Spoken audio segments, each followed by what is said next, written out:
The event attended by thousands from out of state, and most didn't wear one. And social distancing mostly wasn't followed. But South Dakota health officials say it doesn't appear the July 3rd fireworks show, headlined by the president, turned into a hotbed of infections. The state health department says they haven't seen a rise in COVID-19 cases in the county where the event was held. Officials add they haven't received notifications of infections from out-of-state tourists who attended. And over the last 2 weeks statewide, the number of daily new cases has remained mostly stable. Tom Rigotti, Fox News. Wall Street closing Thursday lower. The Dow off 135 points. NASDAQ dropped 76. The S&P 500 down 11 points. I'm Jack Callahan. This is Fox News. Mezcla Chamorro Fusion Bistro in Hagåtña is taking your local favorite dishes and serve them with extra flair. Mezcla is ready to serve you and your family for your dine-in experience and takeout services. To ensure everyone's safety and comfort, Team Mezcla has taken further steps in maintaining a clean and sanitized area for you and your family while dining in. For more information, please call 479-2652 or 479-2653. Mezcla Chamorro Fusion Bistro, a true taste of Guam. Hafadade, this is Carl from APL Guam. Here at APL, our expertise and extensive network can help you grow your business and reach out to more markets. As a responsible carrier, APL is also committed to a sustainable future. Whether it's protecting the environment or investing our efforts in giving back to the community, our dedicated team in Guam and on the U.S. mainland are here to support you. Call 588-4651 or visit apl.com. GRMC's cardiology department treats most complex heart problems. In our catheterization lab, cardiologists use imaging equipment to treat clogged arteries that can cause heart attacks or heart failure. We perform balloon angioplasty, stenting, and other life-saving cardiac procedures. If you suffer from a heart condition, have your provider refer you to GRMC's cardiology clinic at 645-5500. GRMC, where patients are partners. Tall Tales with Bob Klitzkie is brought to you by Bank Pacific, banking on the Pacific for 66 years. Tall Tales with Bob Klitzkie is also brought to you by Security Title, providing solutions for complex real estate transactions. Welcome to Tall Tales with Bob Klitzkie, the only show on talk radio where common sense is a lot more common. Phone lines are now open at 888-TALK. That's 888-8255. And now, The Point proudly brings you Tall Tales with Senator Bob Klitzkie. A well-regulated militia being necessary to the security of a free state, the right of the people to keep and bear arms shall not be infringed. I'm going to pound on the table here once. Did you pick that up there in the control room, Real Joe Cruz? You shook the world, sir. Yeah, well, so be it with the Second Amendment to the United States Constitution. Thank you very much, Real Joe Cruz. I appreciate your support. So here we are again on another voyage on the good ship Tall Tales. And I've got a little squib here about the Second Amendment, which is one of the usual customs here in Tall Tales. I'm always on the lookout for people who would try to take the Second Amendment away from us, those who would defend it, those who would advance it, and other interesting aspects of the events related to the Second Amendment. I have an article here from Bearing Arms website entitled, Hawley Calls for Investigation into St. Louis Prosecutor Over McCloskey Case. Now, you'll recall the McCloskey case was that couple in St. Louis who were inundated by a Black Lives Matter mob. The husband stood out in front of the house with an AR-15, and the wife had a handgun. And they politely told the Black Lives Matter folks, don't come on my property. And, of course, the woke law enforcement folks in St. Louis couldn't put up with that. Next thing that happened, a search warrant was issued. The McCloskey home was searched. The AR-15 was confiscated. And yesterday, I read a piece where their appearance on Tucker Carlson caused them to say that they were running a risk by doing that because the rumor was they were going to be indicted. And I suppose the crime they committed was not being woke enough. So that when the Black Lives Matter folks come around to destroy your home, you should actually open the door and welcome them in. Because if you don't, you know what you are, Real Joe Cruz? A racist, sir? Exactly. So here's how the piece goes. Mark and Patricia McCluskey, the St. Louis couple who displayed their firearms as protesters marched past their home, still haven't officially been charged with any crime, but it's clear that St. Louis Circuit Attorney Kim Gardner is hoping to bring charges soon. The pair had a search warrant served on them last week, and police confiscated the rifle and an inoperable handgun that the couple brought outside. On Wednesday, police confirmed that they had presented an unlawful use of a weapon case to the circuit attorney's office, and charges could come as early as today. Unlawful use of a weapon. Wow. I wonder what's in that statute. Yeah, because, I've seen the video and the guy's just standing there holding it. Maybe he should have put it on the ground. Maybe that would have been more acceptable. In the meantime, U.S. Senator Josh Hawley is calling for a federal civil rights investigation into Gardner's handling of the case. In a letter to Attorney General Bill Barr, Hawley said that Gardner's investigation is an unacceptable abuse of power and threat to the Second Amendment. Quote, there is no question under Missouri law, and notice now I've got my pronunciation correct, under Missouri law, that the McCloskeys had the right to own and use their firearms to protect themselves from threat and violence, and that any criminal prosecution for these legal actions is legally unsound. The only possible motivation for the investigation, then, is a politically motivated attempt to punish this family for exercising their Second Amendment rights. Gardner has fired back at Hawley. Missouri Governor Brad Parson and President Donald Trump telling the Washington Post death threats and racial abuse that she's received as McCloskey's story has been amplified by politicians. Oh, whoa, the poor guy. Wow. People have been threatening him. Calling the threats a modern-day night ride, the prosecutor added that for the president to participate in it in the larger context of racism and cronyism is scary. I believe that any charges Gardner might bring against the McCloskeys will be motivated by politics far more than any attempt at justice. But there's absolutely no excuse for threatening the life of a prosecutor, period. Now, I go along with that. Prosecutors are lawyers.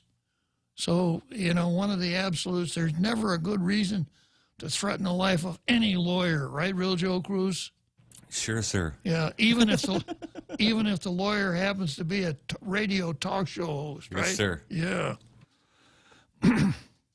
So, politicians weighing in on a case doesn't dehumanize Gardner, nor does it put anyone's life in danger. Again, there's absolutely no justification for threatening Gardner because she's investigating the McCloskeys, but there's also no justification in Gardner proclaiming that the threats are the fault of Republican officials. People are responsible for their own actions, whether we're talking about prosecutors, as you were protesters, violent agitators, legal gun owners, prosecutors, senators, presidents, or keyboard commandos. Now, that's a pretty radical idea. People are responsible for their own actions? I don't know I don't know if that one's going to fly or not. Well, let's see who wants to help me here with the Second Amendment. Dr. Akimoto chiming in. Dr. Akimoto chiming in on a Second Amendment issue. Hello, Doc. Hi, Doc. Hi. How are you, sir? Good, good.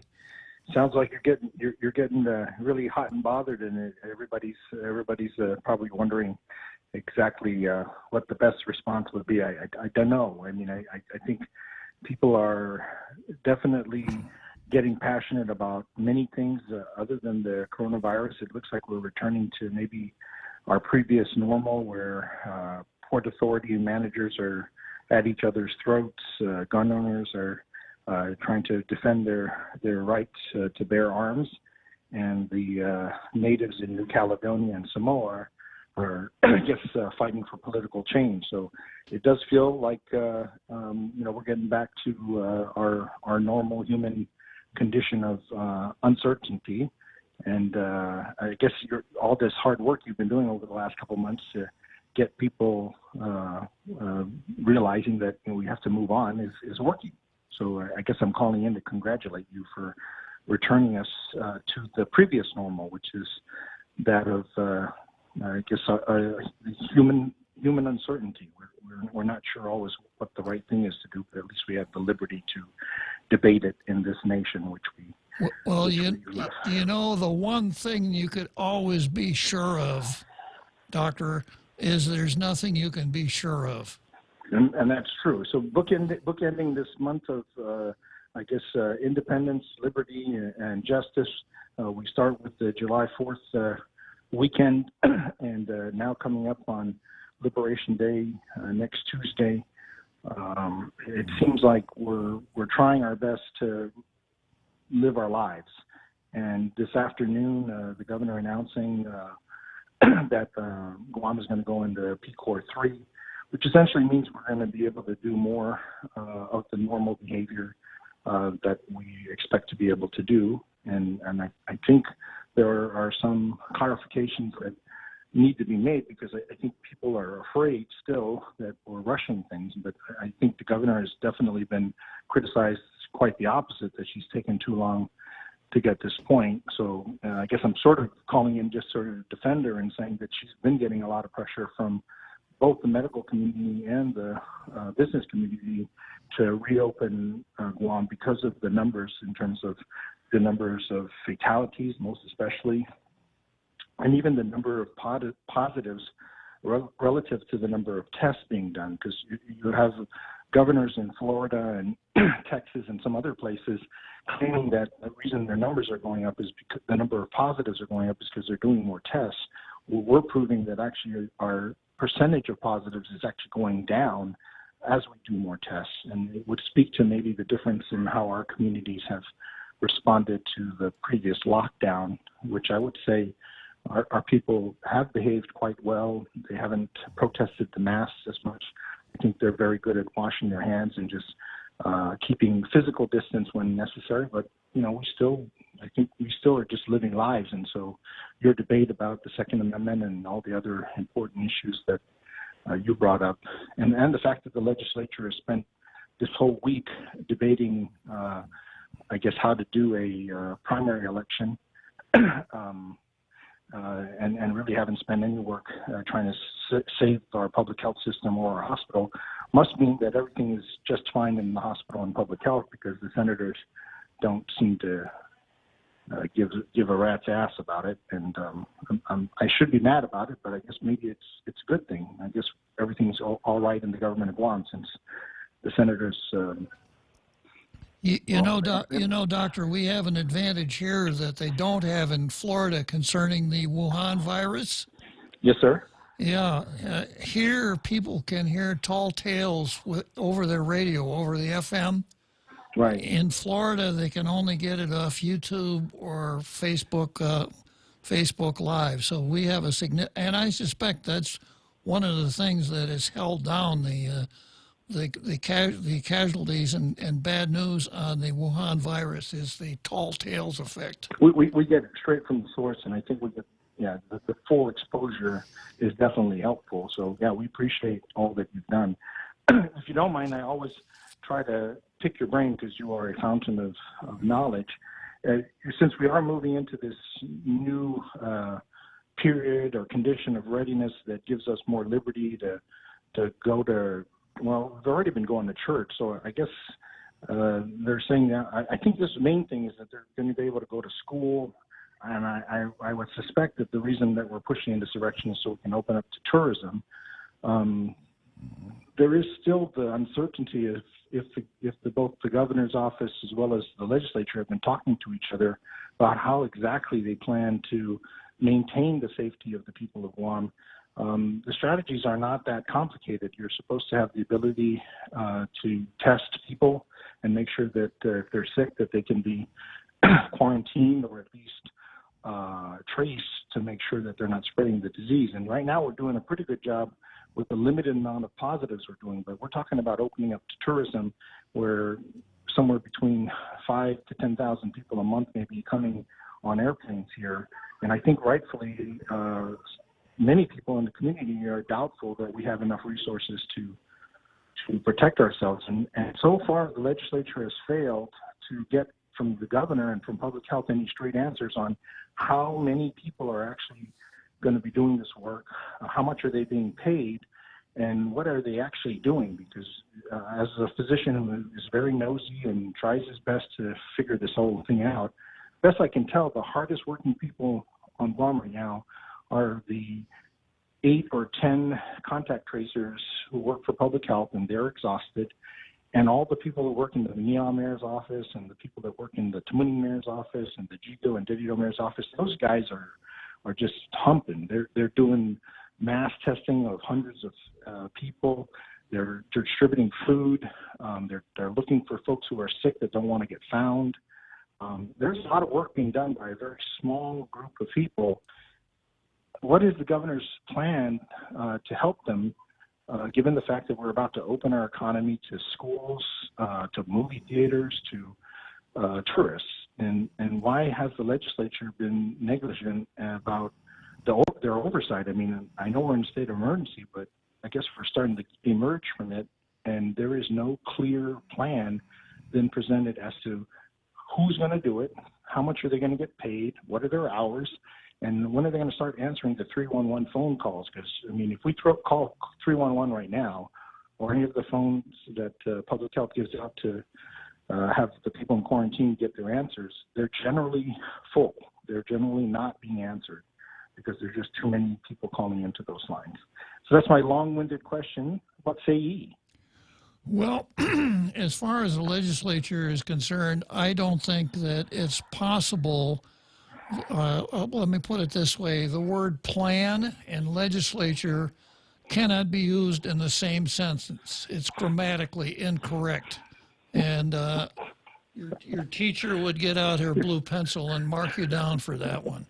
Oh, my gosh.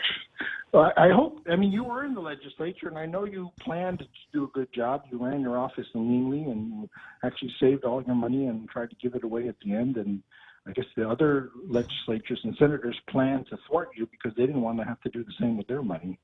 So there's apparently quite a number of really smart people down there who know how to waste a lot of time. So I hear there's an election coming. So which senators, since you just said that the senators down there are unable to plan, grammatically speaking, which 8 senators, or I don't know what the number is, which senators do we need to vote out of office? What say ye? Well, starting right now, I would say vote them all out of office. Okay, that's 15 people I don't have to vote for. Yeah, my Aunt Florence used to say, a new broom sweeps the cleanest. No, okay, well, but unfortunately, I don't think there's 15 other choices, though. There are some people that if we vote out the current 15, we may be electing in some people that we voted out the last election. Well, I understand that Jim Moylan, also known as James W. Moylan, also known as James Woke Moylan, yes, who is the architect of this bill to cancel the primary election, now that we've... That's not going very well. Now that he decided that he wanted to cancel it after now that we know who the candidates are, well, I understand that he's working on a new piece of legislation that would limit the number of people to be elected in the general down to 10, because he and his strategists have decided they've only got 10 really strong candidates, so we'll just vote for 10 this time. Oh, good. So then we will have a smaller legislature. Is that if only 10 people get elected? Does that mean we only get 10? Well, that could change, depend on James and his brain trust's evaluation of how many strong candidates they have, because they only want to have an election that they think they can win. And after all, isn't that the reason that you change elections? I can't hear you. There's a duck that keeps. Is that the Aflac duck? Are you guys getting sponsored by Aflac now? But yeah, I guess. Are we saying don't vote for Jim Moylan? I kind of like Jim, but I mean, you know, I'm open to suggestions, and I think as we get closer to November, we need to be laying our cards on the line because we don't want to make any mistakes here.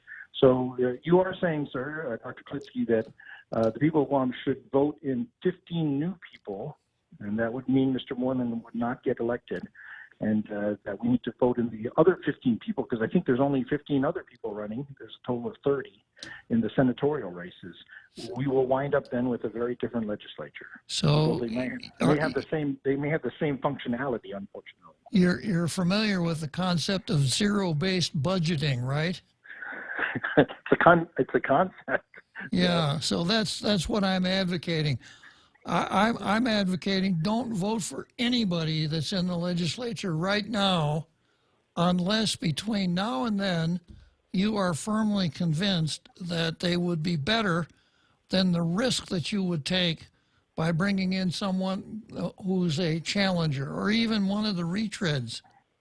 Okay. Well, fortunately, I think we have at least 2.5 to 3 months for us to debate this back and forth, because it does sound like that's going to take a little bit of brain power, because now I have to figure out who I really like that's new, because I want to be careful not to vote in somebody accidentally who's new to this year's ballot, but actually old to the legislature and maybe a source of some of the previous problems. I don't know if there's too many people like that on the ballot, but we do seem to have limited choices. Now, there is that write-in thing, right? And there's that whole issue of I guess people standing up towards the end of the election saying, write me in, like Donald Duck or Mickey Mouse. But we live in interesting times. And you asked me a question about the Second Amendment. I know I kind of dodged it. I support what you're saying, I think, is my best answer. That's always a good answer, Doctor. That's always a good answer. Thank you for letting me rant, but I do think the mayor's offices, particularly in Manila and Tumuni, need the support of the governor's office, because we're hearing that the governor's office has been hiring a lot of people, and they've been showing up for like 1 or 2 days and doing very little and then disappearing. So this rumor about this mass of new hires, both at the hospital as well as at Adelup, something that we hope Tall Tales will track down, because it would be quite. I think everybody should be pissed off if the governor staff has been hiring a bunch of flunkies who don't really want to do any work, while the mayor's offices and all the people at public health have been really walking their tails off. We need some accountability here, don't you think, sir? That's what we stand for here on Tall Tales, Doctor. Accountability is our middle name. Thank you very much for letting me speak today. Have a great day. Thanks for calling, Doc. Dr. Akimoto. Sir, it's also, our middle name is also Danger, sir. Of course, yeah. Depending on the day of the week, right? Yes, sir. Tall Tales, Danger, right? Okay, well, we spent a lot of time here on the Second Amendment. Take a short break and we'll come back to Zemi Ikotny. Wow, nice smile. So perfect and all. Thanks. I owe it all to Dr. Robert Yang and his smile team. They do wonders for a healthy, happy mouth. Got teeth? Don't wait until they hurt. Schedule your routine checkup and cleaning with Dr. Yang and his smile team. Suite 119 in the East-West Business Center, Upper Tumon. Call 647-8702 or 3. The best thing that happened to teeth since toothpaste. Dr. Yang and his smile team. They make smiles happen. As we continue to protect our families and community from the effects of COVID-19, GTA would like to encourage you to use our online services or to call us. If you'd like to pay your bill or need assistance with services, you can chat with us online, connect with us on Facebook, call us at 644-4482, or send us an email at ask@gta.net. Here at GTA, we are committed to keep you and your family safe, healthy, and connected. GTA, we start with you. Tall Tales with Bob Klitzkie is brought to you by Horizon Properties, doing real estate since 1978. That's 14 years on Guam. Call Maria Miller from Horizon Properties at 777-7792. Welcome back to Tall Tales with Bob Klitzkie, Guam's single voice of reason. Call now, 888-TALK. That's 888-8255. So here we go with Zemi Ekotny.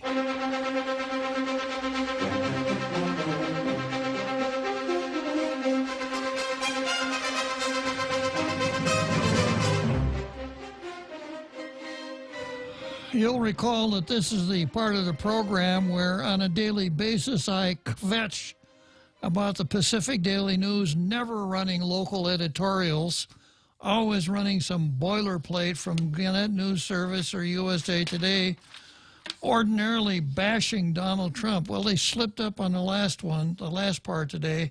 The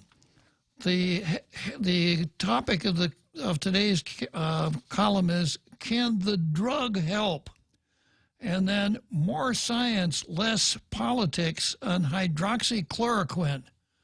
And this column actually talks in terms about hydroxychloroquine having some medical value.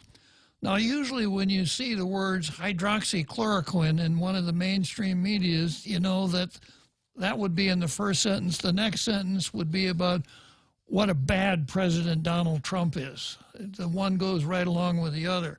So somebody back at the USA Today must have slipped up. And it's not a good column about Donald Trump, but it's a good column about hydroxychloroquine, so I guess that's the most we could hope for.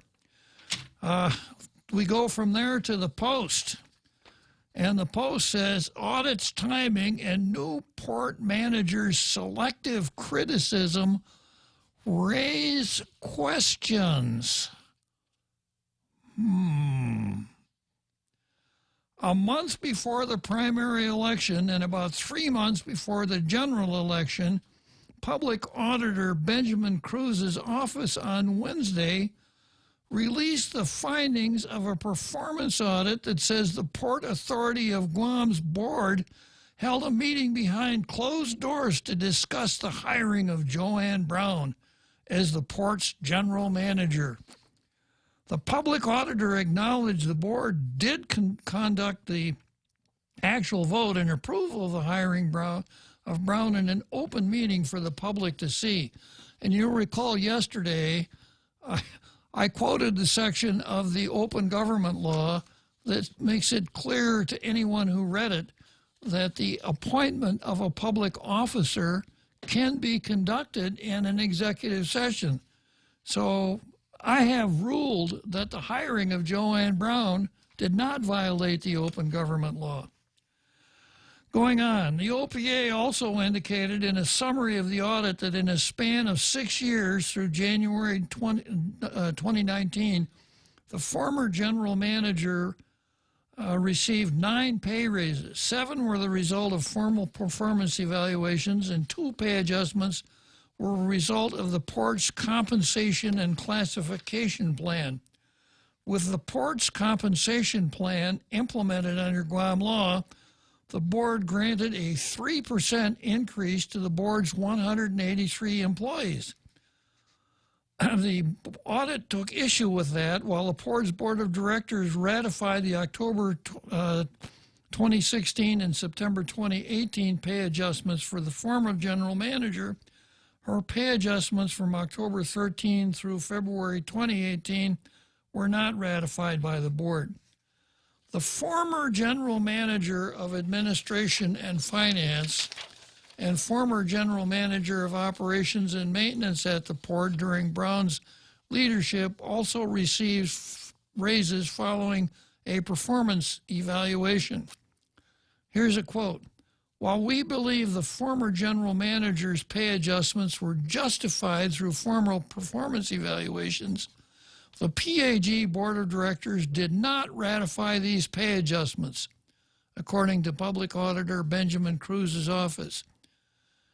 Now, it's not clear what prompted the public auditor to zoom in on the port's action or lack of it, specifically on the hiring and raises for Brown and her deputy general managers.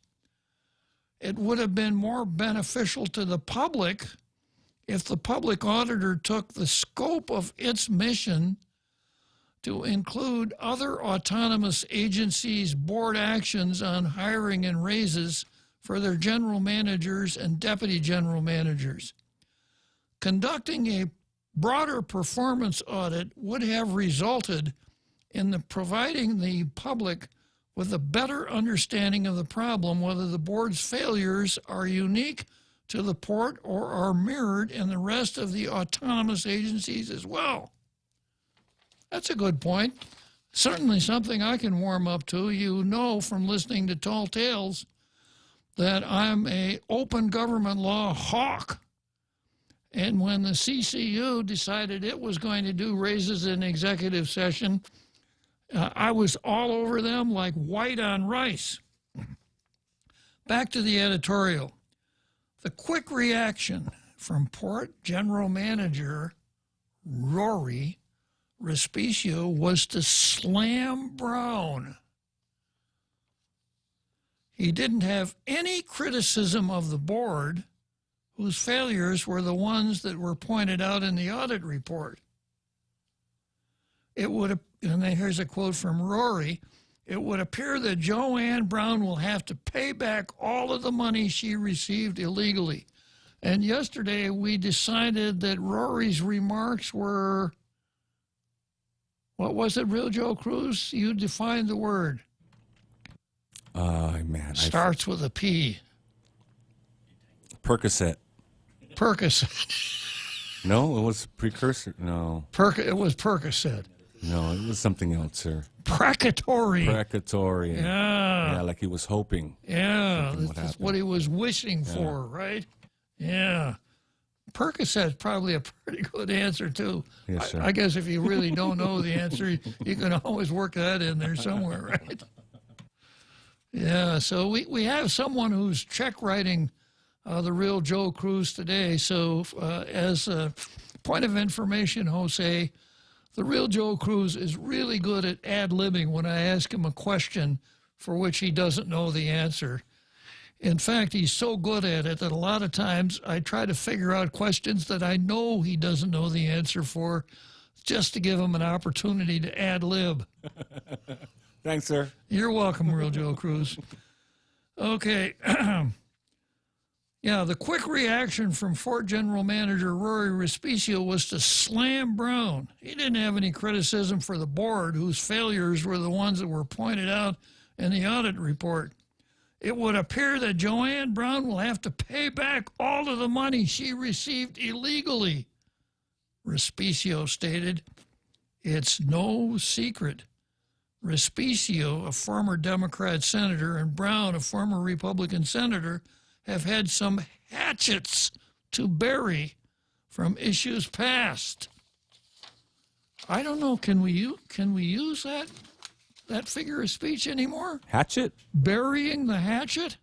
I don't know, sir. You know, burying the hatchet means kind of making peace with people. Burying the hatchet? I think in light of what's going on with the Washington, skins? Yeah. Yeah, I don't think you could use, I think that's politically incorrect. He said bury the Kumzu. Bury the Kumzu, yeah, that might work out, okay, bury the Kumzu. Yeah, I don't know if we've ever discussed the Washington Redskins on Tall Tales. The nice thing about getting old is you kind of have a pass to tell the same story more than once. But I heard a lot of Native Americans are really upset about calling that football team that plays in the nation's capital, calling them the Washington Redskins. They think it's really degrading and puts them in a really bad light. They don't want to have anything to do at all to do with Washington.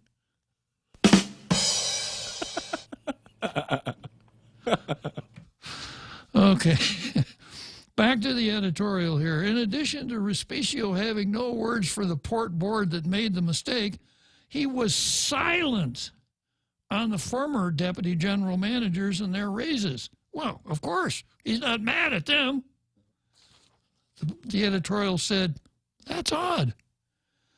In a rebuttal, Brown said, without demonstrating any capability and competency to run the Port Authority, Rory Respicio is attempting to nullify the very migration pay plan that has allowed him to start at the top with a very comfortable salary of $170,000. Brown said she's running for senator, quote, to tackle corruption within our government. So I expected to be personally attacked throughout this campaign. With the primary election a month away and the general election just a little more than 3 months from now, the timing of this audit release is interesting. Why was this port-specific, Brown-centered audit and its release a priority for the public auditor's office at this time? Are there no other pressing, more impactful issues worthy of priority and more impactful to the public in general at this time? We hope government resources were not deployed just to try to bring down a senatorial candidate in a race where the opposing party is fighting to keep control. We hope not.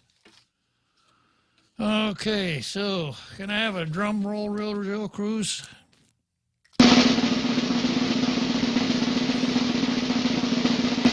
Great editorial. Thank you very much, Guam Daily Post. Right on point. Now I have a special treat for you here. Along the lines of editorials, I'm going to do something that's a little unusual. I have a card item that fits right here in the middle of Zemi Ikotny, and it's called Zemi Ikotny versus Meet the Press. Yeah. Now, you know who conducts Zemi Ikotny here, right? That's me, your ever-loving, ever-modest host. And you know that Chuck Todd presides over Meet the Press.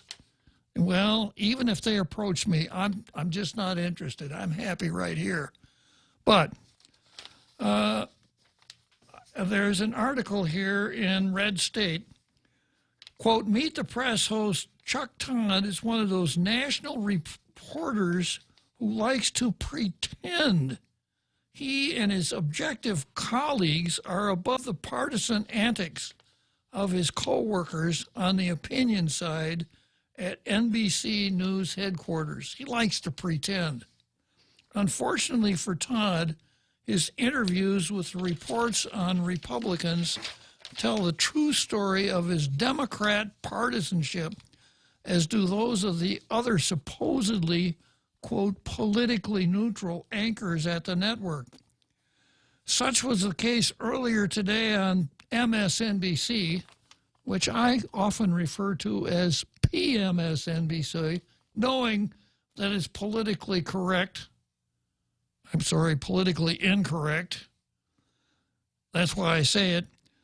Such was the case earlier today on PMSNBC when Trump Communications Director Tim Murtaugh appeared on MSNBC Live for a segment with anchor Katie Tour, in which Tour let her true left-wing colors slip in a one-sided closing argument about holding political rallies and protests in the age of the Wuhan virus.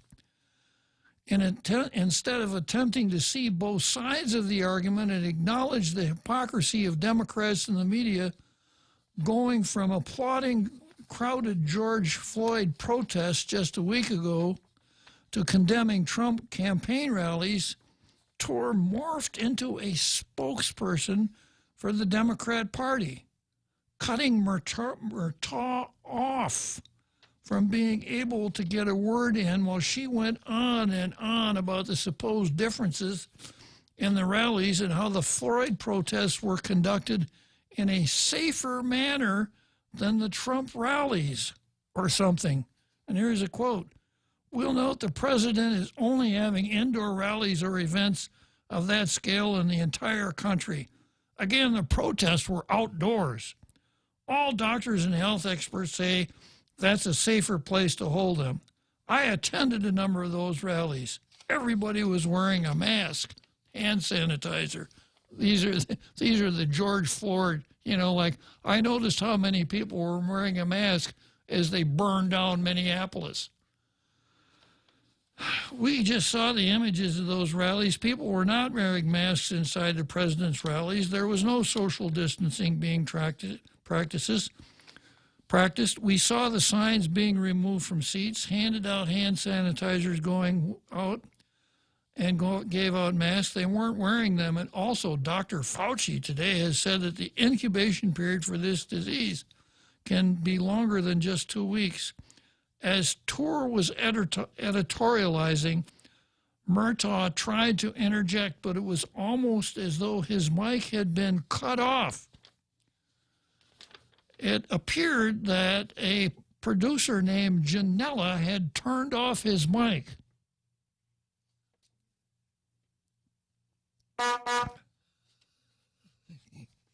I just added that. Come on, Real Joe Cruz.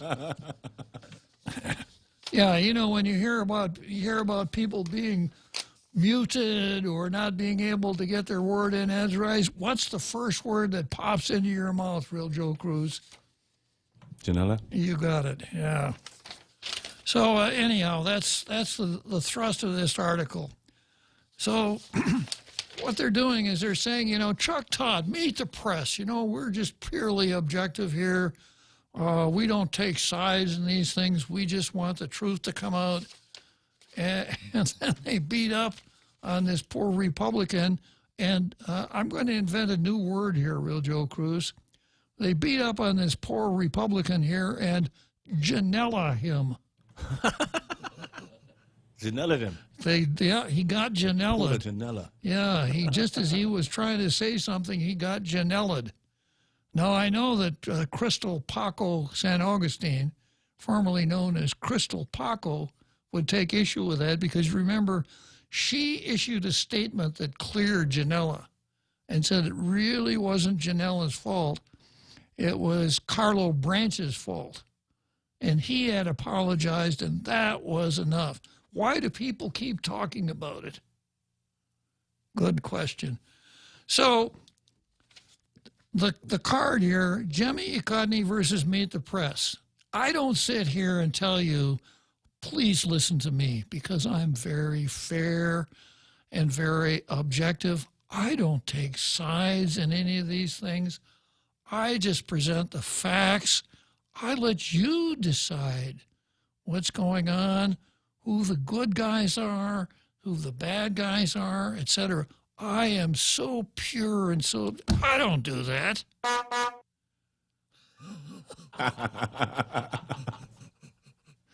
No, thank you, Real Joe Cruz. No, I tell you exactly where I'm coming from. I tell you what I think is right and what I think is wrong. You can agree with me, or, everybody has a right. I guess everybody's got a right to be wrong if you don't want to agree with me. But there's no pretense here of objectivity like on PMSNBC. So, classic cases of what you see is what you... I don't know, is it that bad? Yeah. Okay, well, let's take a short break and we'll come back to the card. GRMC's Neuroscience and Neurology Department treats a wide spectrum of disorders associated with the nervous system, spine, and brain. Some of the more common disorders include seizures, epilepsy, dementia, sleep disorders, migraine, and stroke, which is one of the leading causes of death on Guam. GRMC's neuroscience team is equipped with the latest technology and the finest neurological doctors. To make an appointment, contact GRMC Specialty Clinics at 645-5500. Woo-wee! Just take a gander at them tender and juicy fall-off-the-bone St. Louis ribs. Heavens to Betsy! What is their secret? It's bursting with so much flavor. I can eat them all day long. Come see for yourself, y'all. These fine slabs of hunky-dory, mouth-watering ribs are only available at Circle K. Circle K. Take it easy. Tall Tales with Bob Klitzkie is brought to you by Mezcla Chamorro Fusion Bistro. They're open in Agotna for dine-in, takeout, and delivery services from Monday through Saturday, 11 a.m. to 2 p.m. and 5 p.m. to 9 p.m. Call them now, 479-2652, and get your Mezcla fix today.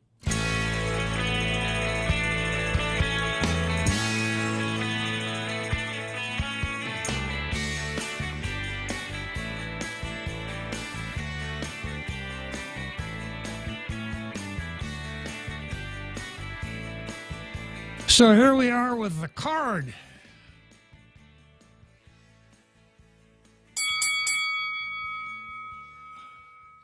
Program starts at 4 o'clock in the afternoon, Real Joe Cruz. I heard you, sir. Yeah, okay.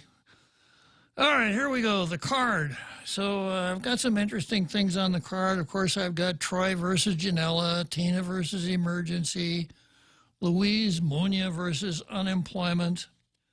I've got Fisher versus Rory, Hagiography versus Reality. Hagiography versus Reality. A subtitle for this item on the card would be The Life and Times of Pika Feheran. Hagiography versus Reality. Then I've got Cancel Culture versus FB Leon Guerrero, Rotarians versus Governor Leon Guerrero, and then a couple holdovers here. James Woke Moylan versus the franchise, which was on the card also as the Popular Front for the Liberation of Nerds versus James W. Moylan. And then Self-Determination versus Fear. Although, I'm not going to run the video again today, Real Joe Cruz. All right, sir. Yeah, I'm not going to run the video again in deference to my audience. Not that it's a timely video, not that it doesn't, not that it's not instructive about the separatist mindset, but sort of is an extension of mercy to my international radio listening audience. Maybe once a week would be as much as we should ask anyone to endure the Hope Cristobal versus Paul Zerzan item on the card, right? Okay, so let's start out. As far as Troy versus Janela is concerned, it's been 57 days now since the Paco pronouncement that said Janela really didn't have to apologize for Janela-ing people at the governor's press conference. And not only did the Paco pronouncement absolve Janela, she said that there will be no more Janela-ing in the future. And I've got Tina versus Emergency, so I guess we're pretty safe because it's been 10 whole days since Tina saw something that was a danger to the public health or safety to such an extent that she'd have to call the legislature into session and waive public hearings on bills that she wanted to discuss, like Jim Moylan's bill called Let's Change the Rules in the Middle of the Game.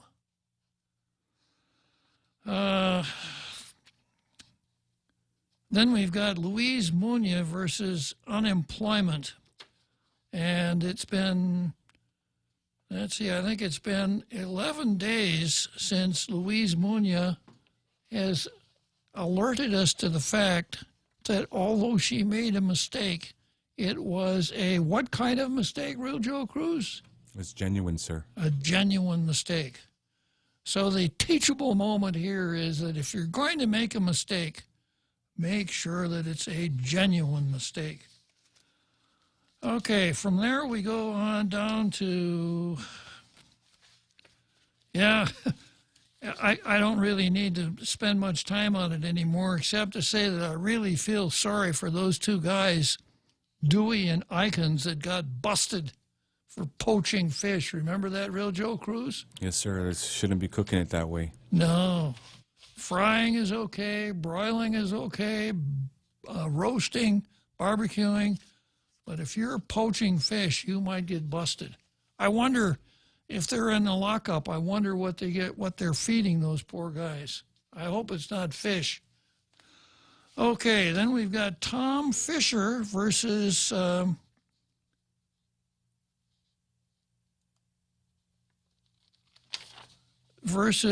social media. I've talked about that before also, to where Tom Fisher, Tom has really gotten into the Sunshine Law, and he's after leaving Camacho to disclose the WhatsApp message traffic in his office that dealt with the double pay matter. And Levin's position is, well, we have to protect the privacy of our employees. And I've talked about this on a couple of occasions, and, you know, I think my basic reaction is privacy of our employees, privacy. If they are communicating with passing notes back and forth to each other, sending emails, WhatsApps, if they have written notes on the blackboard, if it's any kind of a writing and it deals with how the government conducts business, then it's something that can be discovered with the Freedom of Information Act. And anything that occurs in the government office during working hours is arguably government business. Otherwise, why are they doing it? So I really applaud Tom Fisher for going after that one, because it's something that really needs to be done. I also have one I didn't bring along. I'm going to have to look this up on the internet, where Tom Fisher has asserted a FOIA request on guess who? Rory. Well, just give me a second here to pull this up. I grabbed the wrong article. This is really interesting.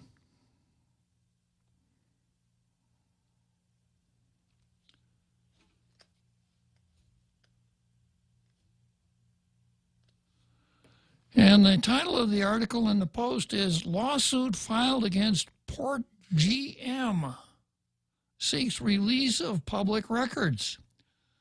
Attorney Thomas Fisher filed a lawsuit on Thursday alleging Port Authority of Guam General Manager Rory Respicio refused to disclose public records.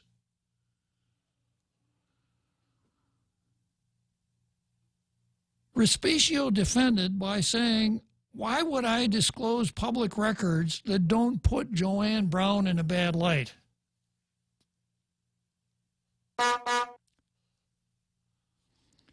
Fisher said the documents he's seeking, which are related to the port's hiring of an attorney or law firm, should be open for inspection by members of the public based on the Sunshine Reform Act. On July 1, Fisher requested certain documents from the port. The port has not complied with the request as required, the lawsuit alleges. Fisher asked the Superior Court to issue an alternative writ ordering Respicio to release the requested documents or appear before the court and explain why he couldn't do so.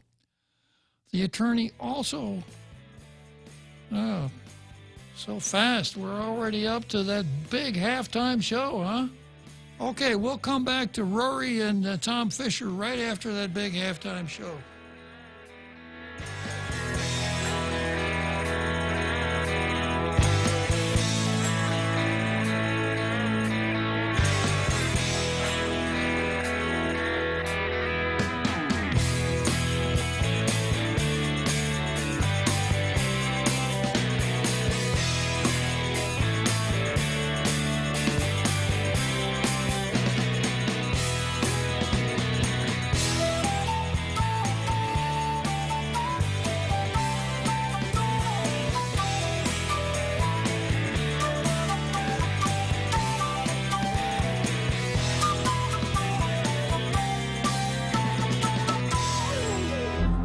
The Point is KUSG, Hagåtña, Guam, 93.3 FM and 104.3 HD3. It's Execution Day again. I'm Jack Callahan, Fox News. Barring last-minute court intervention, a federal prison inmate will die by lethal injection today. Dustin Lee Honkin, who prosecutors called a methamphetamine kingpin, was convicted of murdering a drug dealer, his girlfriend, and her 2 young daughters back in 1993. The U.S. Supreme Court earlier this week lifted a lower court stay that was blocking Honkin's execution. Coronavirus task force member Dr. Anthony Fauci says the U.S. needs to revise its virus strategy. We really got to almost regroup, call a timeout, not necessarily lock down again, but say, we've got to do this in a more measured way. Dr. Fauci appearing in a Facebook Live interview with Mark Zuckerberg, but Arizona's Governor Doug Ducey, where cases had been spiking recently, says the trend is beginning to reverse. Our COVID-like illnesses in emergency rooms, which is oftentimes a leading indicator. And if you think of that, you go to the emergency room when you get sick. From there, you can go into a hospital bed. That is trending downward. The Senate is putting the finishing touches on another virus economic relief package. Senate Majority Leader Mitch McConnell says he plans to unveil the outlines of the Republicans' nearly $1 trillion coronavirus relief package next week. House Speaker Nancy Pelosi says that's not enough because the pandemic has left so many people in need. She's pushing a roughly $3 trillion bill the House passed earlier this summer. But Louisiana GOP Senator John Kennedy tells Fox's Shannon Bream Pelosi's plan has no chance in the Senate. I've read it. It reads more like the Communist Manifesto. And I think it'll probably be dead on arrival in the Senate. And now the White House is insisting a payroll tax cut be included as part of the next relief package, which could further complicate talks. Fox's Sean Lanchel. America is listening to Fox News. Woo-wee! Just take a gander at them tender and juicy fall-off-the-bone St. Louis ribs. Heavens to Betsy! What is their secret? It's bursting with so much flavor, I can eat them all day long. Come see for yourself, y'all. These fine slabs of hunky-dory, mouth-watering ribs are only available at Circle K. Circle K. Take it easy. 5, 4, 3, 2, 1, launch! That's just what we did with our new state-of-the-art mobile banking app as we celebrate 66 years of serving our island communities. It's loaded with a ton of new user-friendly features, including remote deposit capture. It's another way of saying you don't have to come to the bank to go to the bank. And if you want to come to the bank, we're happy to see your smiling face as long as you're wearing a mask. And we don't have long lines. Bank Pacific Rosebud branches, we place roots, and we're rooting for you. Member FDIC. A major earthquake rattling Papua New Guinea on Friday, the magnitude at least 7. Some locals tweeting it was the worst quake they'd ever felt. The epicenter just offshore from remote villages in the northeast part of the country. No reports of injuries or damage have been received yet. The chief of the New York City Police Department, Terry Monahan, tells Fox's Your World with Neil Cavuto these are very hard times for the police. There is a lot of animosity towards the police, and we're feeling it not just in the protests when these anarchists take over it, but on the streets, on the street corners. There is a feeling that they don't have to listen to the police and that they're willing to fight the police officers. Monahan blames the mayor and city council for creating the environment. A massive 4-day-long fire aboard the amphibious assault ship, the USS Bonhomme Richard in San Diego, has been extinguished. Teams will now go through the vessel to determine if it's salvageable. California fire investigators have concluded that a massive wildfire last fall in Northern California was sparked by Pacific gas and electric transmission lines. Hundreds of homes burned in the fire. PG&E only recently emerged from bankruptcy. An NFL team already under scrutiny for its name finds itself at the center of another controversy. A Washington Post article Thursday detailing the account of 15 female former employees of the Washington NFL franchise describing a toxic culture of sexual harassment and workplace misconduct during their time within the organization. Those employees citing high-ranking aggressors like radio play-by-play announcer Larry Michael and director of pro personnel Alex Santos, both of whom left the franchise abruptly in recent days. While team owner Dan Snyder and former team president Bruce Allen were not directly cited for inappropriate behavior, the Washington Post piece notes an awareness on their parts, as well as the lack of a human resources department and any formal ways of making complaints. The Washington NFL franchise has hired a lawyer to evaluate their workplace protocols. Matt Napolitano, Fox News. And I'm Jack Callahan. This is Fox News.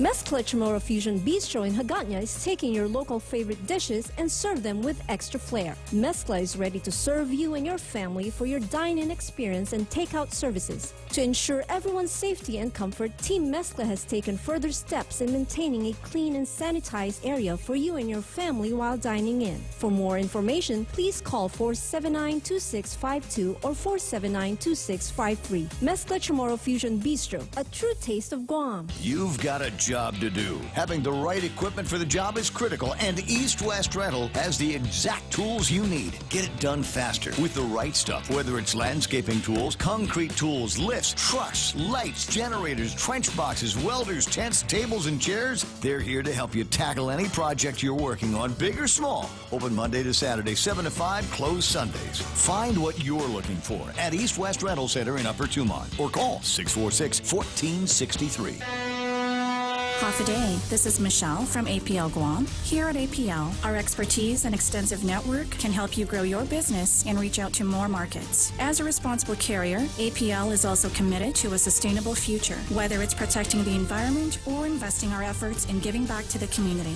Our dedicated teams in Guam and on the U.S. mainland are here to support you. Call 588-4651 or visit apl.com. Tall Tales with Bob Klitzkie is brought to you by Bank Pacific, banking on the Pacific for 66 years.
So here we are again, back on Tall Tales after that wonderful halftime show that the real Joe Cruz treats us to every afternoon at 1700.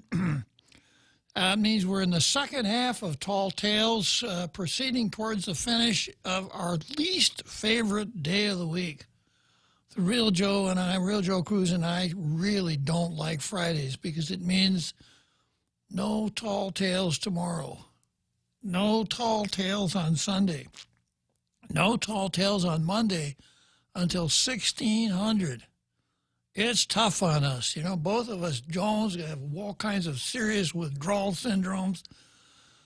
But usually we tough it out and we make it all the way through. We come back on Monday to serve another whole week, bright-eyed and bushy-tailed. But next week, I think we have Tuesday off too, don't we, Real Joe Cruz? I believe so, sir. Sacrifice. True. Yeah, but we'll make it somehow. Okay, so before the halftime show, I was talking about a story that ran in the Post. Lawsuit filed against Port GM seeks release of public records. Attorney Thomas Fisher filed a lawsuit on Thursday alleging Port Authority General Manager Rory Respicio refused to disclose public records. Fisher said the documents he's seeking, which are related to the port's hiring of an attorney or law firm, should be open for inspection by members of the public based on the Sunshine Reform Act. On July 1, Fisher requested certain documents from the port. The port has not complied with the request as required, the lawsuit alleges. Fisher asked the Superior Court to issue an alternative writ of mandate ordering Respicio to release the requested documents or appear before the court and explain why he couldn't do so. The attorney also asked the court to issue a $1,000 fine against Respicio. So you recall how that works. If a properly constructed sunshine law request is served on a public official and the public official does not comply with the request and has no good reason for not complying, not only will he, excuse me, wow, I screwed up again, Real Joe Cruz. It's they, sir. Yeah, not only will they have to pony up the papers, but they also have to pony up $1,000 out of their own pocket. And it's happened a couple of times, too. I can tell you for sure it's happened. So Fisher has asked that Rory pay a $1,000 fine. Ironically, that $1,000 would go to the Guam Ethics Commission Fund. The Guam Ethics Commission certainly has not committed any ethical violations itself. It hasn't done anything since its members were sworn in. Nothing. But the money still has to be paid into that fund. I suppose we're back to precatory again. People hope that someday the Ethics Commission will do something. Back to Rory. Respicio said he has provided the documents in his possession. Quote, I responded and provided more than 60 pages of documents responsive to Attorney Fisher's FOIA request. Whatever documents that Attorney Fish is claiming were not provided, either those documents do not exist or are still in active procurement. Now, there's a new term. The documents are in active procurement with the Attorney General's office and are not releasable while in active procurement. So I wonder, I had printed this story out, and I thought I brought it along with me, which is the way I usually handle these materials on the show. But when I looked at the papers that I brought in that correspond to the card, I couldn't find the printout. Do you know where it could be, Real Joe Cruz? No, sir. Possibly in active procurement. I'm going to have to check my briefcase. I didn't realize that there was a compartment in my briefcase known as active procurement. It sounds like a smaller version of, you got that music ready, Real Joe Cruz? It sounds like a smaller version of the 19th. Yeah. Sir, I just got some breaking information regarding Jim Moylan's bill. Which one? The one to bring the nerds within the ambit of the hate crime bill? 395-35, I believe. Uh-huh. He only got 4 votes for yes. 4 votes, huh? Yes, sir. Well, it could have been, I guess it could have been worse. He could have gotten 5 votes. Back to that question that the doctor asked, can you tell me who not to vote for? I'll be able to tell you on Monday because I'll be able to identify the other 3. Yes. I can't help but take advantage of this opportunity. All of the harebrained schemes This one is almost of Academy Award quality. We're going to have a primary election. In order to get on the ballot, people have to go out and get 250 signatures by a relatively tight deadline. They got to get a police clearance. They have to get a court clearance. They have to fill out some financial disclosure forms. I think they have to get a note either from their mother or grandmother, depending on the candidate, and they have to file all these papers with the Election Commission to get on the ballot. And, you know, it's not an easy, had to do it twice. It's no fun at all. If you like doing your 1040, you'll love doing the candidate paperwork. So people do this, turn in all their papers. We see who is running for office, who has gotten through that paper maze. We draw lots to see who's going to be on the ballot in what position, who's going to be the first on the ballot, who's going to be 15th, et cetera. We do all those things. And then Jim Moylan comes along and says, we should cancel the primary election. And he's got some really good reasons for canceling the primary election. It would save money, and it would lessen exposure to other people, thereby lessening the transmission risk for the Wuhan virus. And my question is, well, if that's the case, isn't the same thing true for the general election? And why do we horse around with these elections in the first place? Because of the Wuhan virus and the ability to save money, let's just not have an election this year, and let's just wait until 2022, and then we could have an election. The Wuhan virus will be over. We'll have saved a lot of money, and what could be wrong with that?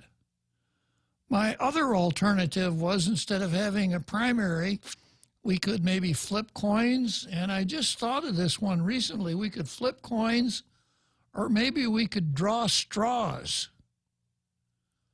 Or even better yet, Real Joe Cruz. Is there a dog in there, Real Joe Cruz? Sir? Is there a dog in the... No, sir, there is not a dog in here. Oh, okay. Yeah, I thought of another alternative to drawing straws or flipping coins. We could have Underwood and Michael San Nicolas have a game of Drunken Poe. And the winner of the game goes to the general election. Saves a lot of money. Yeah, there you go. Saves a lot of money. Doesn't expose people to the Wuhan virus, etc. So, of course, if we'd have been having that conversation, Jim, if you'd have had that idea a month ago or 6 weeks ago, people could have discussed it in kind of an intelligent fashion. But as it is, you know, I'm surprised that you could get even, well, you had a co-sponsor, Therese Terlahi, and I'm surprised that you could get even 2 more people to go along with you on that one. But anyhow, for once, the right thing is done. But, of course, I've reminded you this before, Real Joe Cruz, that even a broken clock tells the correct time twice a day. Okay, so back to Fisher versus Rory. The attorney also asked the court to issue a $1,000 fine against Respicio. Respicio said he'd provided all the documents, etc. And the article goes on to say, Attorney Fisher's office was sent the email within 4 working days prescribed by law. I wish, more precatory, I wish Attorney Fisher would have just called the Port Authority of Guam instead of going through this extreme measure involving the courts. Yeah, Rory is really one to avoid the courts. So actually what Rory, here I'm going to reword this a little bit. Rory said, I wish that Attorney Fisher would have just called the Wolf. Warren Wolf, also known as Luis Baza, who seems to be quite adept at helping Rory avoid trips to the courts, by settling cases that are winnable if the judicial process were allowed to run. I wish Attorney Fisher would have just called the wolf instead of going through this extreme measure involving the courts, Respicio stated when asked for the comment by the Guam Daily Post.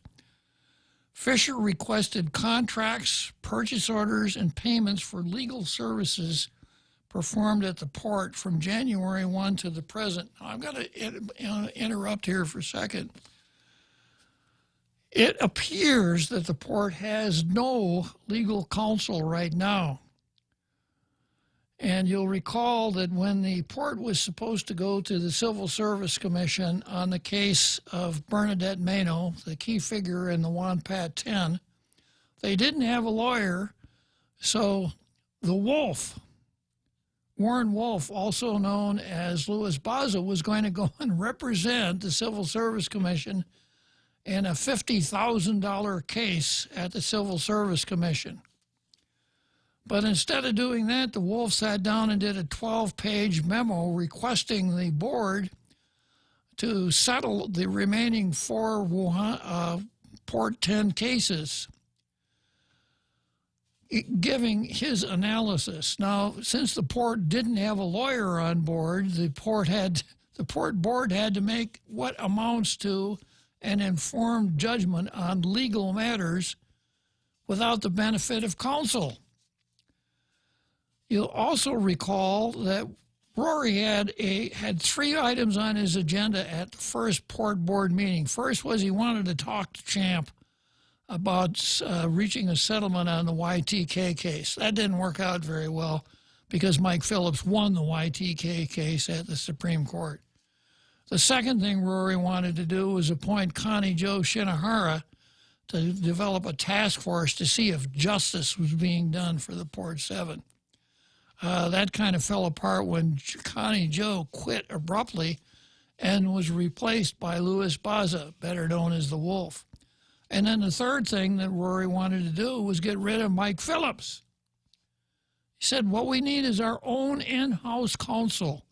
We'll save a lot of money instead of hiring, private attorneys on contracts. Of course, and then they hired Joseph McDonald. McDonald lasted a month or 6 weeks or something like that, and he was out of there. Right? I don't know why he left. I'm not even going to speculate. So since that time, the board has had no counsel at all, which means it really saved a lot of money. You could save a lot of money on your food bill if you didn't eat. It was that thinking. But then looking at Phillips's request here, he's asking for contracts, purchase orders, payment for legal services performed at the port from January 1 to the present. I wonder if Tom Fisher maybe knows something that I don't know. It's hard. It's really kind of hard to imagine that anybody knows something that I don't know, right, Real Joe Cruz? True, sir. Isn't that what you always say? Every day, sir. Yeah. Twice on Sunday. Thank you, sir. Thank you, Real Joe Cruz. But maybe Fisher is onto something here. Maybe he knows of something that went on that the general public doesn't know about. Anyhow, that's what he wanted to see. Contracts, purchase orders, payment for legal services from January 1 to the present. The attorney also sought all procurement records for legal services for the port from January 1 to the present. Procurement records. Now, when they hired Joseph McDonald, there would be no procurement records because Joseph McDonald was an employee in accord with what Rory had advised the board would be the prudent way to go.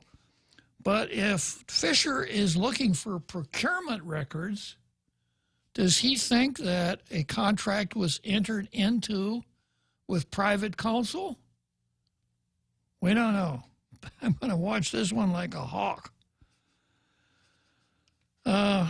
And then the last sentence in the article, other documents are with the Attorney General's office as part of an active procurement. Active procurement of what? A private law firm? Very interesting. Very, very interesting. Okay. Let me see here. Next item on the card is supposed to be cancel culture versus FB Leon Guerrero. I hope I can find it.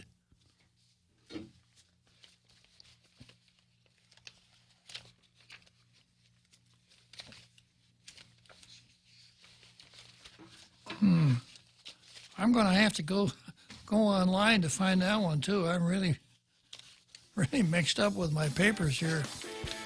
Yeah, good call. I can do that while we're doing the 7th inning stretch. If you've ever struggled for breath, you know what a scary experience it is. Whether you have asthma, emphysema, COPD, lung cancer, or another respiratory illness, the right medical treatment makes all the difference. GRMC's Pulmonology Clinic has the latest technology and respiratory equipment, staffed by world-class pulmonologists. Make an appointment today with GRMC's Pulmonology Clinic and start breathing easier. GRMC, where patients are partners. Everyone has a busy schedule these days, and sometimes we forget to schedule our routine dental checkup and cleaning. Don't neglect your dental health. Schedule one today with Dr. Robert Yang and his Smile team, conveniently located at the East-West Business Center on Marine Drive, Upper Tumon. Call us today at 647-8702 or 3. Again, that's 647-8702 or 647-8703. We make smiles happen. Tall Tales with Bob Klitzkie is brought to you by Horizon Properties, doing real estate since 1978, 14 years on Guam. Call Maria Miller from Horizon Properties at 777-7792.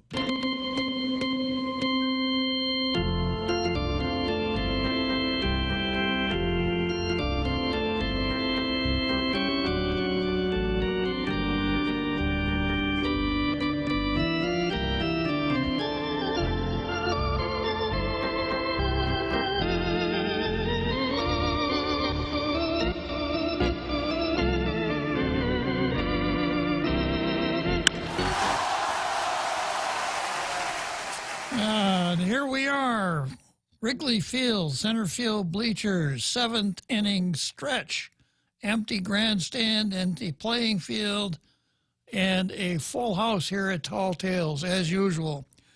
So next item on the card here is the cancel culture versus FB Leon Guerrero. Now, you Guam history buffs will need no introduction to FB Leon Guerrero. We think so highly of him that we even named a middle school after him, FB Leon Guerrero. He was a pre-war civil servant, did a lot of things, and I've got an editorial here by Michael Bavacqua. Michael Bavacqua, and the Daily News finally got it right. He's not a professor at the university. He is an employee of Senator Karen Marsh Titano. So that's what the Daily News bills him as, meaning that he can speak with great authority on any matter relating to local history. So the cancel, we're all familiar with the cancel culture now, where we look at what a person did last year, 10 years ago, 100 years ago, 200 years ago, and what he did, wow, I'm really screwing up here, Real Joe Cruz. If what they did doesn't square with contemporary morals and standards, then we have to cancel them. If there's a statue somewhere commemorating them, we've got to tear the statue down and throw it in the river. If there's no statue, then we just don't talk about them anymore unless we do it in a derogatory manner. That's what the cancel culture is all about. And you'll recall from national news that since the Black Lives Matter movement has been running rampant through the streets, even Abraham Lincoln has been a victim of the cancel culture. as has been Frederick Douglass and other really staunch anti-slavery people. But that's how it works. So in this column here by Michael Bavacqua, the legacy of Francisco Baza Leon Guerrero, or Kiko Suilo, is fascinating and complicated. He spent decades as a politician, farmer, and advocate for the Chamorro people. He is someone who at times seemed to be unwaveringly loyal to the U.S. Now, that's reason for cancellation right there. Other times, he was one of its harshest critics on island and a victim of abuses of power. He had been critical of the U.S. Navy's rule of Guam from 1899 to 1950 and became well known in the community for being intelligent and outspoken. This was in the days before Tall Tales, of course. During this time, Navy governors ruled the island, and few did their best to help the Chamorro people. A few didn't do very much at all, and some used their autocratic authority in ways that irked and frustrated Chamorros, like not letting them use the commissary in exchange anytime they wanted. No, that's not right. One way in which this was felt by the community was that when Chamorros were thrown in jail by the Navy governor, something that could happen on a whim. We don't do that nowadays. We don't lock people up on a whim. FBLG was one such victim. Stories abound about him being thrown in jail for disrespecting or angering different governors by not being subordinate enough. Now, this story I'm going to take issue with. One story focuses on him refusing to salute the Navy governor when he entered a room, since as a civilian, he felt he shouldn't be compelled to salute a military official. Now, I've heard that story before, and it could very well be true, but this can't be right. One story focuses on him refusing to salute the Navy governor when he entered a room. You know why that can't be right, Real Joe Cruz? Why, sir? Navy and Marine Corps personnel are not covered indoors. That's right. Yeah. So a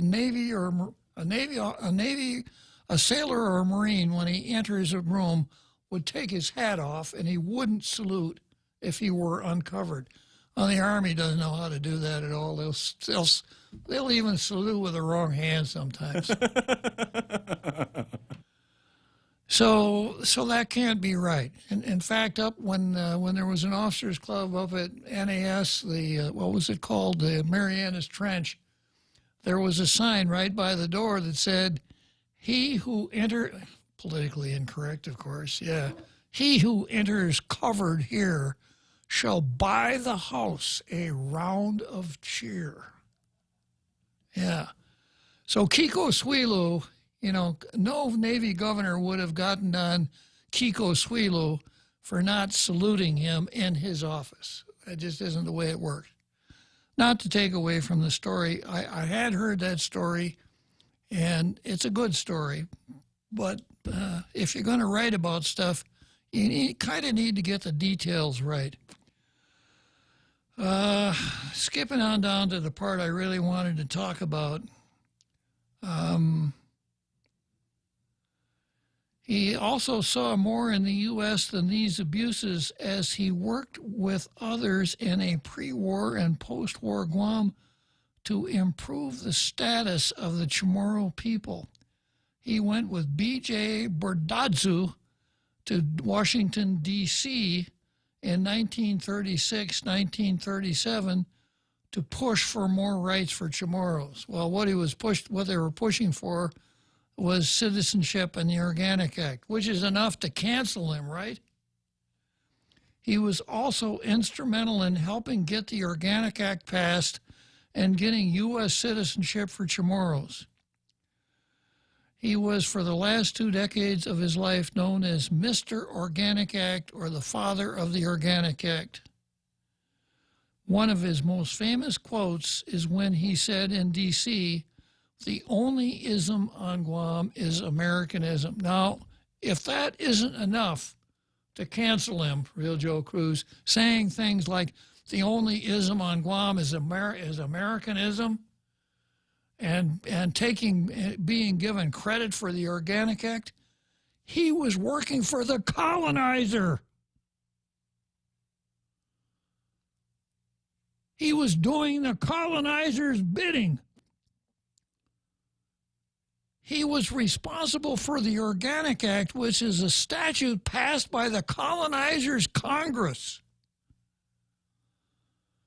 So what do you think? We should send the mob up to Jigo and put graffiti on the walls of F.B. Leon Guerrero Middle School? Let's see here. I got another Joe on the line. Another Joe is something of a Guam history buff. Good afternoon, Another Joe. Oh, no, Uncle Bob, I can't claim that. You got me curious. You're saying that Baltazar Berdallo was pushing for the Organic Act? In 1936, Baltazar J. Berdallo and F.B. Leon Guerrero went to Washington to lobby for an Organic Act and for citizenship. The naval governor wouldn't pay for the trip, so they did a drive amongst the school kids, and the school kids contributed their pennies to raise enough money to pay for the airfare for those two gentlemen to go back, and that's what they did. They went back to lobby for citizenship and an Organic Act. Now, isn't that enough reason to cancel both of them right there, Real Joe Cruz? Well, actually, Uncle Bob, the thing I was going to touch on was, first of all, it's interesting because back then a penny could get you, you could get a meal for what, a nickel? That's a lot of money that they were raising. Yeah, a penny was real money back there. Back in those days, if someone said a penny for your thoughts, for some people, you're actually getting your money's worth. I guess nowadays that's probably true too, but go on. So you were saying that Baltazar Berdallo was pressing for the rights of Chamorros to become U.S. citizens. So specifically, they weren't calling each other Guamanians; they were calling each other Chamorros. Absolutely not, and I'll give you the chapter and verse on that. Okay. According to Robert Underwood, who's spent a lot of time studying this, the people living on Guam, this is not a good word, but I'll use it anyhow, natives living on Guam, didn't start referring to themselves as Chamorros until about 1825. And the reason was that there was an indigenous group that was here when the Spanish got here, but the Spanish set up, their government here. They imported people from Mexico. They imported people from the Philippines. Whalers, Guam was a stop for whalers. So there was a lot of mixed blood. So in order to be, in 1825, according to Robert, the custom was that anyone whose ancestry went back to that pre-Hispanic group of people, no matter what his ethnicity or race or however you wanted to refer to it, would be started to be referred to as a Chamorro. So that's not an old-time term. So that term was adopted for Chamorros here and all over the Marianas up until the end of World War II.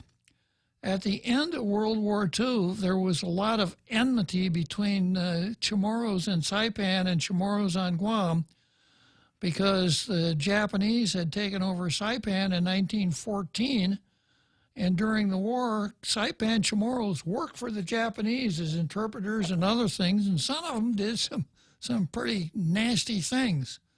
So Guam Chamorros were not happy about that at all. So in order not to be confused or misidentified as having anything to do with Saipan, they elected to be called Guamanians. So Guamanians were from Guam Chamorros were from Saipan, Luta, Tinian, etc. So that's what the word Guamanian meant. In the original version of the Organic Act, Section 9A, I have it here somewhere in my paper, Section 9A says that preference for government employment and training opportunities should be given to Guamanians. Which were understood to be the inhabitants residing in Guam. Which meant, at that time, it meant Chamorro. And I've told this story before, but it's a good story. When I first got here 57 years ago, I thought, "Otogi na e fino Chamorro sa titongo." Faisen I otra na maestra gi teacher's lounge no. Halftime ano masangan Chamorro gi fino English. And the answer was, "Oh, Chamorro?" That's how we pronounce Guamanian in our language. So, yeah. So, you know, and then when Eddie Calvo came along, he co-opted the word Guamanian. So the word completely changed its meaning. Now we see Guamanian as having the same function as someone who lives in California, regardless of his ethnicity, color, or whatever. He's a Californian, right? Okay. Any further questions, Counsel? It's going to be interesting to see how this all evolves with legalism and what have you. And so, I mean, technically speaking, you can go back and say, hey, you know, when we said Chamorros, we actually meant to include Dave Davis in this too, because he was living in Guam for, I don't know. I'm just thinking, wow, all these terms. So, yeah, thanks for your time in your lesson there in I want to say Guamanian, or is it Chamorro history? So what do you think? Another Joe, let me ask for your opinion. Because of the sins that he committed in the past, should we cancel Francisco B. Baza Leon Guerrero? Should we change the name of FB Elementary to Chief Kipua Elementary? Should we cancel out the father of the Organic Act? No, I think usually Guam is like 10, 20 years behind stateside attitude-wise. So it's probably tied to our elders. You know, we usually defer to our elders. So if our elders live long enough, we don't get caught up in all this extra nonsense that gets imported from stateside. But no, I think just you know, if it ain't broke, you don't gotta fix it right away. Bob, of course, we try not to MacGyver stuff too much, because then you just keep tinkering with broken down stuff. Sometimes it's good to just buy new. Is that your new name for Senator James W. Moylan? Senator MacGyver? I try not to be too hard-headed, guy, Bob. I mean, that's my job. Yeah, that's your job. There you go.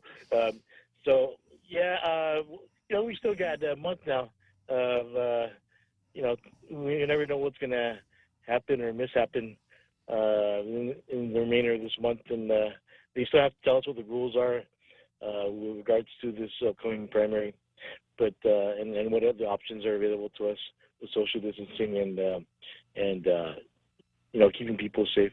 All right, Uncle Bob, I'm just going to let you get back to the program there. Thanks a lot for your time. It's always a pleasure, another Joe. So, one of our regular customers, another Joe. So, on the subject of whether or not we should cancel FB Leon Guerrero,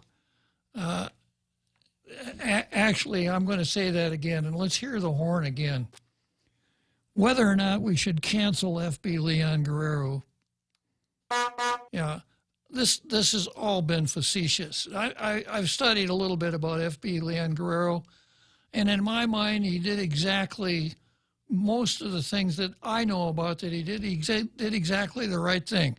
He was a burr under the saddle of the naval government. If you stop and look back at it, from 1898 to 1950, except for the Japanese times, Guam was under martial law. We didn't have a three-branch government. We had a military government. The military government, who most of the time was a captain in the Navy, who had all of the executive, legislative, and judicial authority. There was no appeal from his decisions. There was no popular sovereignty whatsoever. So my analysis is this, that the naval administration of Guam probably was a good example of benevolent neglect, that no one really much cared about the people that were living on the island. It wasn't that kind of a colony. It wasn't an extractive colony where the United States wanted to come in here and drill for oil or something like that, or have a huge cheap labor force. It wasn't that. It was location. It was a good place to establish a coaling station for ships sailing between Pearl Harbor and Manila. They could pull in and load up with coal. The fact that there happened to be people living on the island was interesting, but kind of irrelevant as far as the Navy was concerned. After Navy ships started burning oil, there wasn't any need for a coaling station, but the Navy had it. Inertia set in. The Navy just kept it without really having any plans as to what to do with Guam at all. So you had one of these situations, too much power consolidated in the hands of one man. And I didn't say they or them, it was a man, right? So that never works out very well, because people will be people. They're always going to be subject to the vicissitudes of human nature.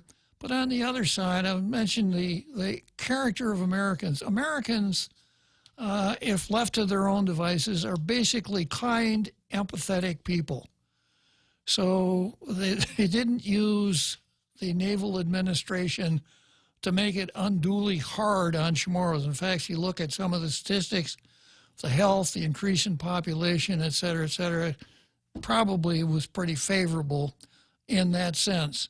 But F.B. Leon Guerrero was an intelligent guy. He lived up sort of to some of the American ideals. He would not, he bucked the traces when it came to the autocratic naval government, and went out of his way to make things difficult for them. I can't say anything wrong with that. And then when he could, he lobbied to make Guam into the colony that it is right now, the dreaded C word, colony. Did Bob say colony on his program? Yes. So he lobbied hard to turn Guam from a naval station into a colony, and for all the right reasons. And like he said, the only ism on Guam is Americanism. So he could understand the ideology involved and wanted to do the right thing for the island, and had a significant role in doing the right thing for the island. Now, if we were to really practice the cancel culture that we see all over the United States, he would be canceled because he wasn't radical enough. He didn't ask for independence. He didn't ask for Chamorro self-determination. He stuck us with the Organic Act, was just the colonizers' way of subduing Chamorros, and on, you could just go on and on and on like that. So if that virus bit us here, he would be subdued. So I'm going to, the reason I put this on the calendar, on the card, is to say that's wrong. This cancellation culture in the United States is almost always wrong. It's an example of presentism, where we look back at what someone did a couple hundred years ago, and then measure him by today's standards and say, what he did 200 years ago doesn't live up to today's standards, therefore he's a bad person. Thomas Jefferson, for instance, the guy who wrote the Declaration of Independence, a great American president under any kind of examination. Yeah, but, you know, we got to tear down the Jefferson Memorial because he owned slaves. He was a bad man. Okay, we'll come back and finish up on this down the home stretch. Woo-wee! Just take a gander at them tender and juicy fall-off-the-bone St. Louis ribs. Heavens to Betsy! What is their secret? It's bursting with so much flavor. I can eat them all day long. Come see for yourself, y'all. These fine slabs of hunky-dory, mouth-watering ribs are only available at Circle K. Circle K. Take it easy. Are you or a loved one in need of wheelchair transportation? Do you have a medical appointment or family event you don't want to miss? At Access Medical Transport, they offer wheelchair accessible service 24 hours a day, 7 days a week. Available at your convenience, let them help you get to your destination. To learn more about their wheelchair transportation service, contact them today, 646-6970. At Access Medical Transport, they treat their patients like family. Thank you, and be safe, Guam. Tall Tales with Bob Klitzkie is brought to you by Bank Pacific, banking on the Pacific for 66 years.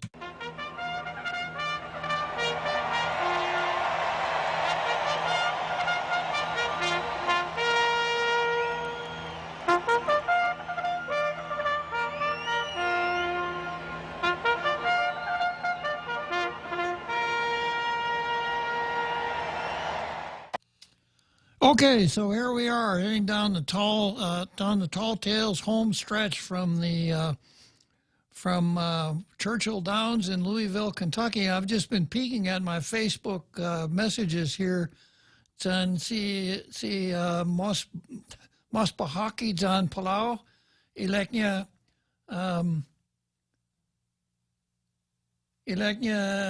Daimano Nasangan.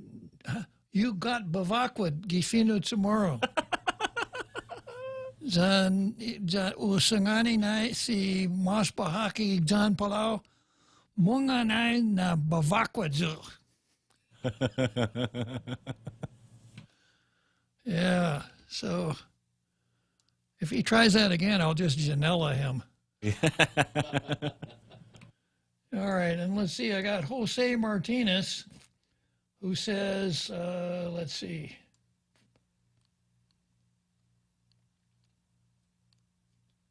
I can find it here.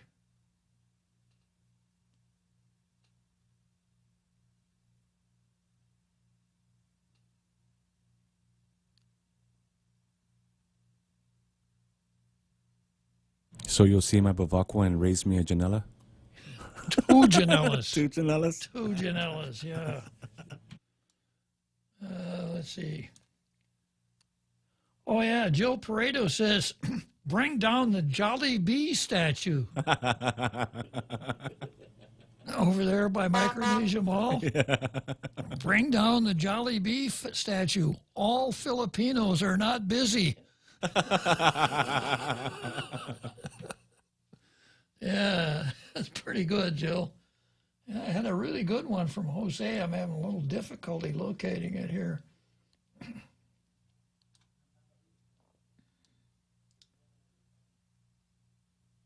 Oh, yeah. School kids' pennies for the Organic Act. School kids' nickels paid for the Lottie of Freedom. Guam politicians have been taking our kids' lunch money for decades.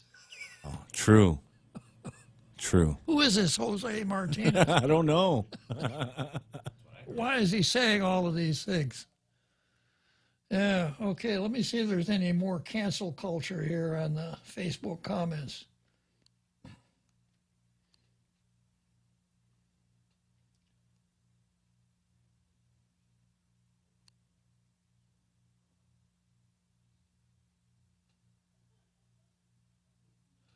Okay, I got Sherry Iriarte. Sherry Iriarte says, glad I was listening. Being relatively new to the island, I don't know backstories on these, those running for Senate seats. You helped clarify the Brown story.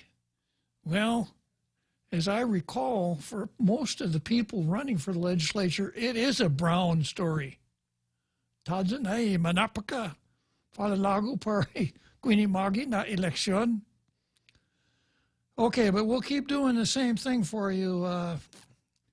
We'll keep giving you the backstory as much as we can.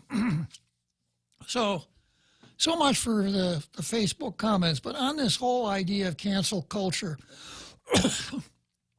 this again is neo-Marxism run wild.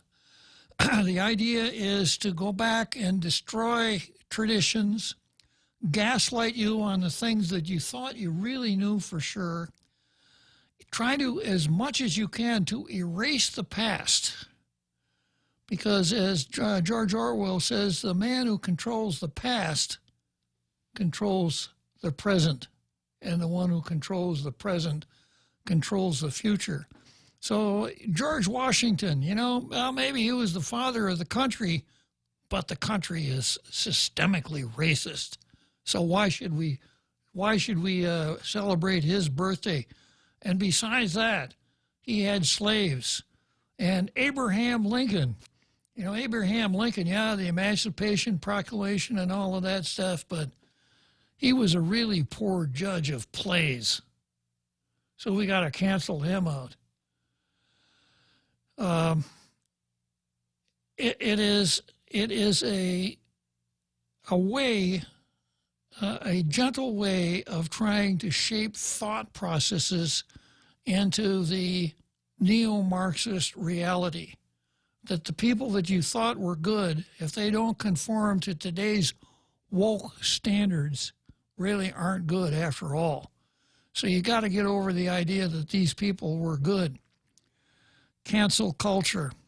So no, I don't think F.B. Leon Guerrero, I don't think he should be canceled. And of course, I'm a little bit biased because I think the things that he did then easily pass muster now, trying to improve the political status of the people who live on this island. I think that's what we should all do. That's what we should concentrate on.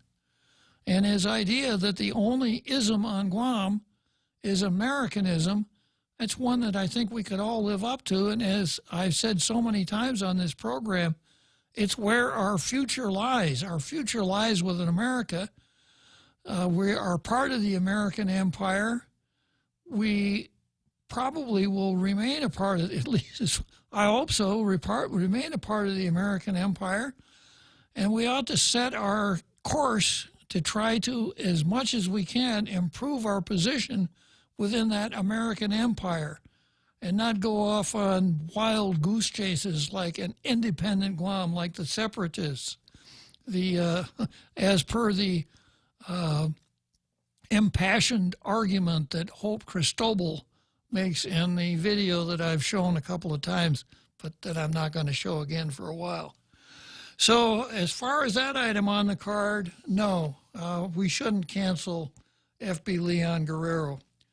And I also didn't bring along hagiography versus reality. I don't know where I put all of these stories, but I'll pick it up on Monday. What that one relates to is a little spoiler alert. What that one relates to is the move by a group of women, I can't remember their names, petitioning the governor to reappoint Pika Farran to the Land Trust Commission as a chairman.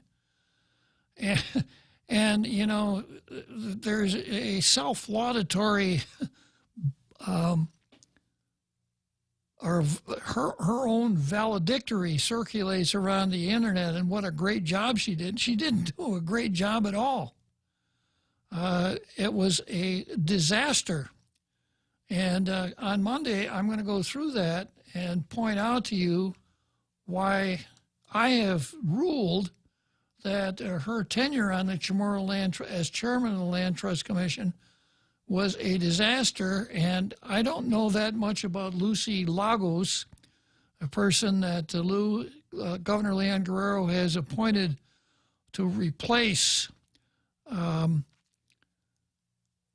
Farran, and I don't know who the chairperson of the Chamorro Land Trust is going to be, but I'll say from what I've seen over the last 4 years, it's bound to be an improvement of what we had. And I'm just really sorry that I didn't bring that paper along so I could go a little bit deeper into this.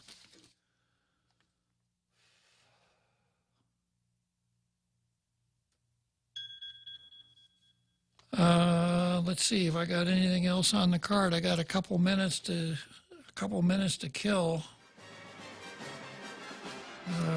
Very good, Real Joe Cruz. Okay, it's going to be tough on the Real Joe Cruz and I. We'll suffer through the weekend. We'll be back on Monday. See you then.